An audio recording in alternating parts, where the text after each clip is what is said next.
but the biggest thing for me is commercial is the tenant risk, and especially for investors that are getting into that space that don't. Not everyone has just spare 200 grand in cash sitting in your offset account. So to hold through vacancy periods.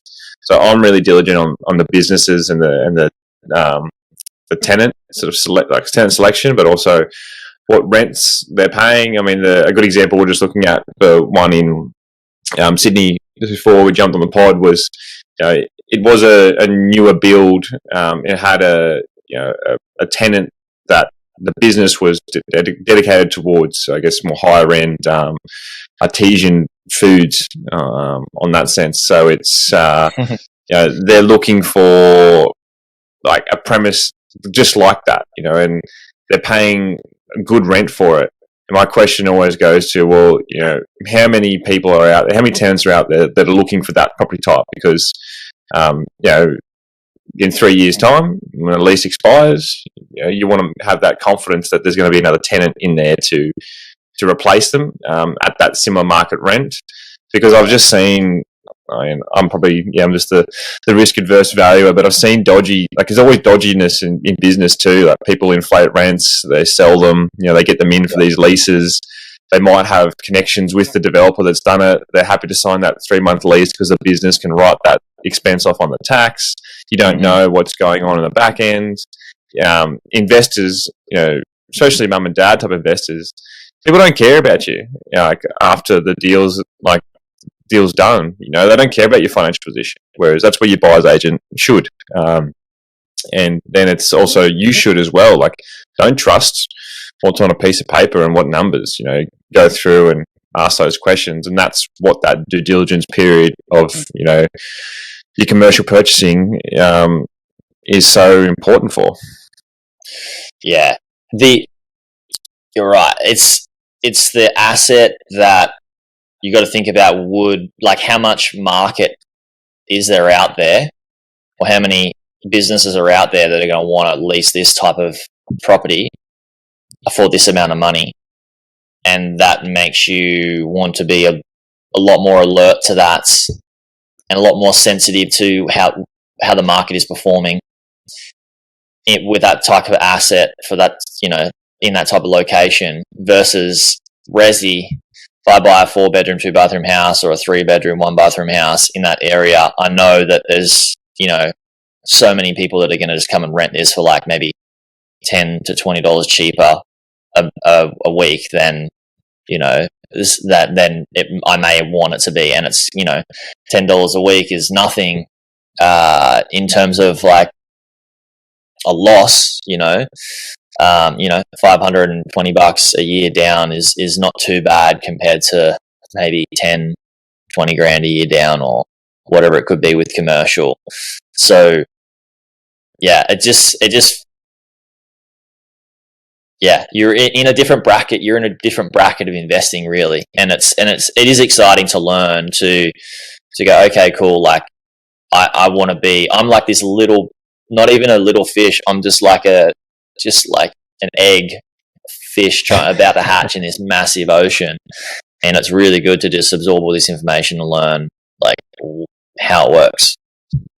Yeah, well, that's you're taking the smart approach. You're going the lower risk on the way in for your first, which is you're not going to get the retirement cash flow that everyone thinks commercial brings. But as I say to everybody too, like I'm kind of Switzerland in this on the fence in this sort of whole scenario. Whereas it's like you want to get the deal through because it's that analysis paralysis, not being in the market, you're not getting that growth. But that's where property investors seem to go wrong in. They push it too hard. It's sort of the winner's curse. You get overconfident, and then probably can turn around and bite you in the ass. And it doesn't bite you in the ass with a couple $100 or a couple of thousand. It's usually tens of thousands of dollars that can get you. And the worst part about that is that people give up on the journey, and I don't know a better investment class that doesn't have like the low levels of risk than what property does, that has the long-term growth prospects that it offers. So it's like people that get burnt or do the wrong thing, they stay out of it, and then they have to rely on, either starting a business to generate more income, or their superannuation, or they just forget all about it and then pick it back up when it's they're 60 and they've no bank wants to touch you because you don't have any solidarity of borrowing capacity. And it's I guess it's a bit of a passion of mine on yours. That's why we're doing this, right? Yeah, absolutely. And it's so important to, I think more than ever now, is I have heard it from other people say this, like when you can buy a property, when's the best time to buy a property? As soon as you can.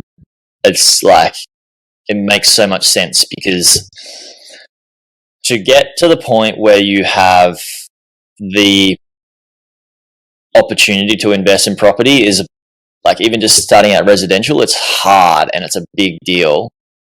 And to have enough cash to get there. And then more than it, like, I'm a business person, right? Like, I teach people to acquire online businesses and get more cash flow. And I'm an advocate for that. But that is also a bit of an active income, where you manage a business and you grow it, and there's no ceiling to how much cash you can get.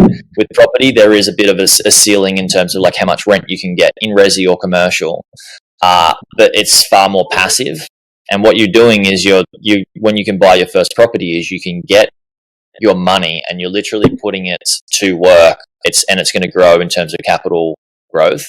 The way I look at my portfolio now is like, how much debt can I get to buy property?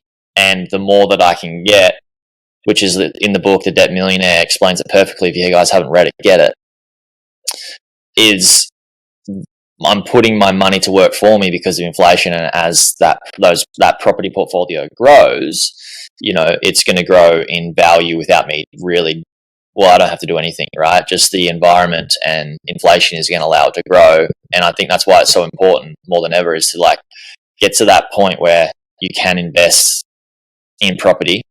If you can, do it, because you're putting your money to work, and you kind of like, you can't get in the way.